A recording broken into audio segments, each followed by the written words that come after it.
Welcome back to today's Cybersecurity and Rapid Response, sponsored by RSA Security on federalnewsradio.com and 1500 AM. I'm your host, Jason Fornicola, and my guest today is Matt McCormick, Chief Technology Officer of RSA's Global Public Sector. Matt, let's talk about once an organization is breached. What do they do from there? So that's one of the biggest challenges today, and you're seeing, because of the amount of breaches that are going on, you're able to observe, and there's a lot of psychology that goes on in there. There's a lot of aspects to a breach that aren't technical anymore. For years, if there was a breach that was detected, we would try to handle it in-house. You didn't want information on the breach getting out, you're going to try to handle it with internal people. The game has really changed significantly over the last couple years, due, number one, to the fact that there are so many going on, but number two, it's next to impossible to hide them. There are certain websites out there that are dedicated to actually saying these organizations have been breached. It's very hard to keep that information inside. Obviously, for years, we tried to do them ourselves. There has been an acceptance in the industry now that there's nothing wrong with calling in an expert. There's nothing wrong with calling in somebody who does this every day. I like to say you can take out your own appendix by watching a YouTube video, I'm sure. I wouldn't recommend it, right? You go to a doctor who does it every day, all day.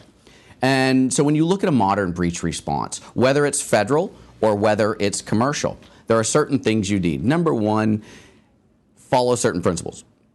Don't put out little bits of information. Put out accurate information when you have it, and make sure it's truthful.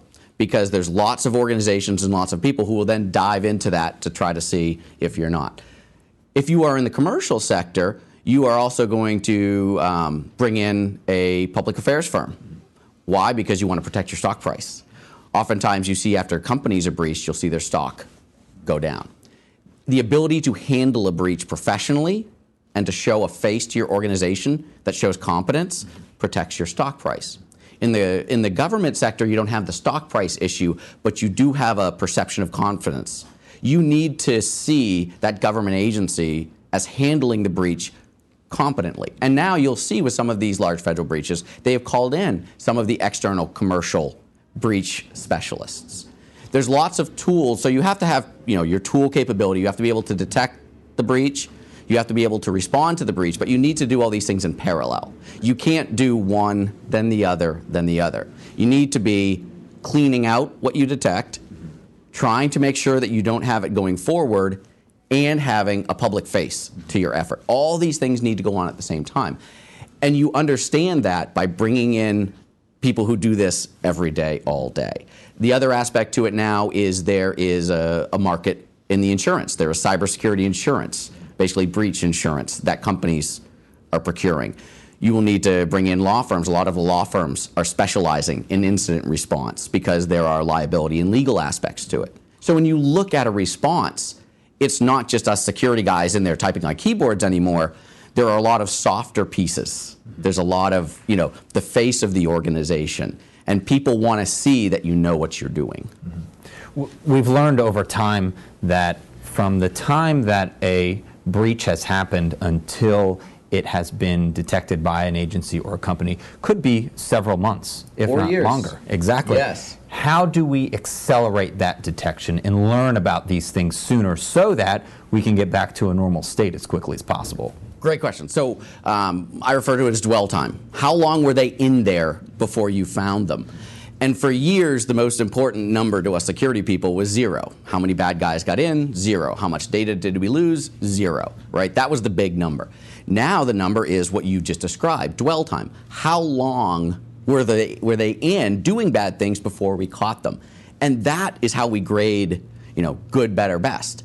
So organizations that catch, detect, respond within weeks is pretty good, because of the complexity of some of these, the malware and the viruses that they're fighting and the hackers that they're fighting off. When you find these organizations where you see that they've been in there for a year or more, that's really damaging, because it'll be really hard to figure out what they were actually doing. And typically, if they're in there for that long, they weren't just looking for credit card data or customer data. They were looking for intellectual property, research and development, things like that. So when you look at some of the different breaches that have gone on in the federal government, they're really looking for specific information, and there's different uses for that. And we talked about the insurance piece and the PR piece. What about some of the more technical aspects of this to really get a company or an agency back to normal? And I'm sure you have a lot of experience with this in your time in government. Yes. What goes into that? So you need a support from the top up, and that is one of the things that oftentimes is lacking. Is you don't have, everybody will pay lip service. Security is one of my top initiatives. However, the security budget's been cut back at the same level as the CIO's budget has been cut back. So clearly it's not your number one priority. It's done around 8 or 9. So when you look at these different breaches, people really need to understand that everyone is different. There's no one formula to respond to a breach. So when I was in the federal government, I got to live through WikiLeaks and deal with some of that, which is very different than an overseas hack or compromise. And so the understanding that breaches can come from the inside, they can come from the outside, they're all damaging. They're all damaging. And so we've really had to change our mindset from trying to build our moats, our castles, our walls, more firewalls, more things to keep people out, and really shift to data analytics, being able to dive into not just keeping the bad guys out, but what are my employees doing? Why is this employee printing on a Saturday? He never prints on a Saturday. Why is this employee in here at 2 a.m. in the morning? He's not supposed to be there. Looking at the behaviors and the behavioral analytics of what your employees are doing. But you also have to be very careful with that because there's lots of privacy concerns, especially in the federal government where when you log on to a federal system, you click the acknowledgement banner that says, we are monitoring everything you do, just to let you know, right?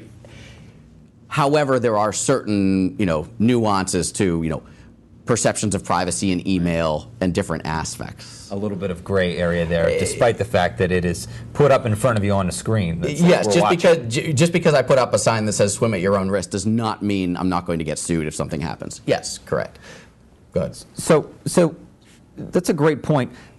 Are we in a world now today where we must just accept breaches as reality, or are there other things or other methods that can prevent these sorts of attacks from happening? So I think we have to accept breaches as a reality. We don't have to accept poor responses, right? So breaches are going to occur. It just is. There is a certain percentage of the bad guys who can get through just about anything. And so the same thing with a club putting it on your car. Will it stop a car thief? No, but maybe it'll make them go to the car behind you, right? Same thing with breaches. There are going to be breaches. And if you look at the organizations and the federal agencies that have been breached, large security operations, lots of technical capabilities, lots of all of these different pieces, yet they were still breached because they're IT systems with data. There are always vulnerabilities. As employees move toward, I want to do work on an iPad, I want to do work from home, I want to do work in these flexible locations, you lose, we don't have a crunchy shell anymore. We're a gummy bear. We're not an M&M anymore, right? And so as we go down that path, you have to make sure that you have the ability to keep an eye on the data. And so what you're seeing in some of the federal agencies, which is really good, and we're seeing it in the commercial as well, but some of the federal agencies are really leading here, is that they're pulling the data in. They're pulling the data in. For years, we wanted to give everybody really powerful desktops. And now we're saying we don't want that anymore. We want all the data held here in this one area, and you can access it from your iPad, thin client, whatever your machine du jour is. So it's agnostic. We don't care what device you use, but we're going to hold the data. And the government has actually been leading in some of those respects. Not all the agencies, but some of them. We're going to pause here for a short break. My guest today is Matt McCormick, Chief Technology Officer of RSA's Global Public Sector, on today's Cybersecurity and Rapid Response, sponsored by RSA Security. I'm Jason Fornicola, and you're listening to federalnewsradio.com and 1500 AM.